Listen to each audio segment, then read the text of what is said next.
জার্মানির ইতিহাসের সবচেয়ে চমকপ্রদ চুরি, যেখানে ৪৪ মিলিয়ন ইউরোর গয়না গায়েব হয়ে যায় মাত্র কয়েক মিনিটে। কিভাবে শত নিরাপত্তার ব্যবস্থা ভেঙে ঢুকে পড়ে চোরের দল। আপনি শুনতে যাচ্ছেন এমন এক গল্প যা সিনেমাকে হার মানায়। মানুষ চুরি বলতে যা বোঝে, বার্লিন তা নয়। সে বলেছে, চুরি যখন নিখুঁতভাবে হয় তখন সেটা আর অপরাধ থাকে না, সেটা হয়ে দাঁড়ায় এক নিখুঁত শিল্পকলা।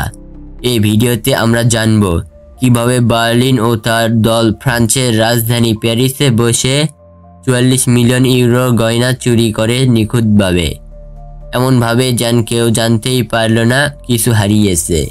বার্লিন জানত ব্যাংকে চুরি করা ঠিক হবে না, তাই সে চোখ রাখল সেই জায়গায় যেখানে নিরাপত্তা অনেক বেশি কিন্তু নজরদারি কম। বার্লিন টার্গেট করেন ক্যাসা দি রেভালো নামের একটি ঐতিহাসিক প্রাসাদ, যেখানে আগামী সপ্তাহে একটি ব্যক্তিগত নিলামে প্রায় ৪৪ মিলিয়ন ইউরোর প্রাচীন গহনা প্রদর্শনের জন্য আনা হবে। এই ইনফরমেশন সে পেয়েছিল একজন অভিজাত কালেক্টর প্রেমিকার মাধ্যমে, যার সাথে সে সম্পর্ক গড়েছিল শুধু তথ্য পেতে। যে কোনো বড় চুরির পেছনে থাকে এক দুর্ধর্ষ টিম। বার্লিনের টিম ছিল একেবারে স্পেশালিস্টদের সমন্বয়ে। কিমি ছিলেন হ্যাকিং এক্সপার্ট, ড্যানিয়েল ছিলেন ইঞ্জিনিয়ার, ক্যামেরন ড্রাইভার ও পালানোর মাস্টার মাইন্ড, কেইলা ছদ্মবেশে ভিতরে ঢুকে তথ্য আনার অভিনেত্রী, আর ছিলেন বার্লিন নিজে, পুরো অপারেশনের কোরিওগ্রাফার। তারা একাধিকবার ছদ্মবেশে গিয়ে পুরো প্রাসাদের ম্যাপ নেয়।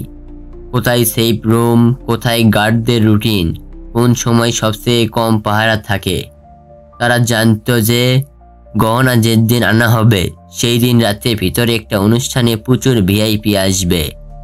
সেটাই ছিল সুযোগ। চুরির দিন সকালেই দল ভাগ হয়ে যায় দুই দলে। এক দল অতিথি সেজে ভিতরে ঢোকে, তারা ছিলেন কেইলা ও বার্লিন। কোট প্যান্ট পরে ভিআইপি গেস্ট সাজেন। আরেক দল ছিলেন স্টাফ সেজে ভিতরে, তারা খাবার পরিবেশক, গার্ড বা লাইটিং টেকনিশিয়ান সেজেছিল। কিমি যায় সরাসরি সার্ভার রুমে, হ্যাক করে পুরো সিসিটিভি এবং অ্যালার্ম সিস্টেম। তারা দেখাচ্ছিল আগের দিনের এক ফেক ভিডিও।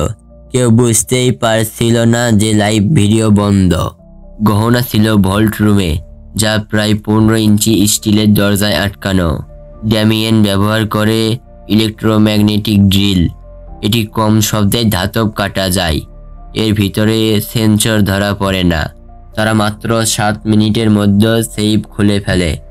ভিতরে ছিল 1800 শতকের রুবি সেট, মুঘল স্টাইলে হীরা নেকলেস এবং এক বিখ্যাত ব্লু ডি ভেন্ডম বা নীল হীরা, যার মূল্য ছিল প্রায় 10 মিলিয়ন ইউরো। তারা ব্যাগে গুছিয়ে নেয় সব গহনা। বার্লিন জানত শুধু চুরি করলেই হবে না, পালাতে হবে যেন কেউ বুঝতে না পারে। তাই তারা সাজায় একটি ভুয়া পালানোর রাস্তা, একটি এক্সিট পয়েন্ট। তারা ইচ্ছাকৃতভাবে সিগন্যাল পাঠায় যেন পুলিশ সেই দিকে আসে। অন্যদিকে আসল দল পুরনো গিজার একটি সিক্রেট টানেল দিয়ে বেরিয়ে যায়, যেটা তারা আগেই খনন করেছিল এবং পরীক্ষাও করে নিয়েছিল। টানেল থেকে তারা বের হয়ে আসে শহরের বাইরে। অপেক্ষা করছিল ফ্রেঞ্চ ক্যাবের মতো সাজানো একটি গাড়ি, যার ড্রাইভার ছিল ক্যামেরন। তারা প্যারিস শহর ছাড়ে মাত্র 22 মিনিটে। পালিয়ে যায় সুইজারল্যান্ড হয়ে স্পেনে। চুরির পরের দিন সকালেই খবর আসে সব মিডিয়ায়, ৪৪ মিলিয়ন ইউরোর গহনা চুরি, কোনো ক্লু নেই। ফরাসি পুলিশ বিস্মিত। সিসিটিভি ফুটেজ নষ্ট, অ্যালার্ম বাজেনি, কোনো আঘাত বা ভাঙচুরের চিহ্ন নেই। এই চুরি হয়ে ওঠে ফ্রান্সের ইতিহাসে অন্যতম নিখুঁততম অপারেশন, যেখানে কোনো গুলি ছোড়া হয়নি, কেউ মারা যায়নি, অথচ গায়ে ৪৪ মিলিয়ন ইউরো। বার্লিন পরে বলেন, চুরি তখনই শিল্প হয়ে ওঠে যখন তুমি কাউকে বুঝতে দাও না তুমি কি করছো। এই চুরির মাধ্যমে সে বুঝিয়ে দিল ধারণা সবসময় অস্ত্রের চেয়েও শক্তিশালী।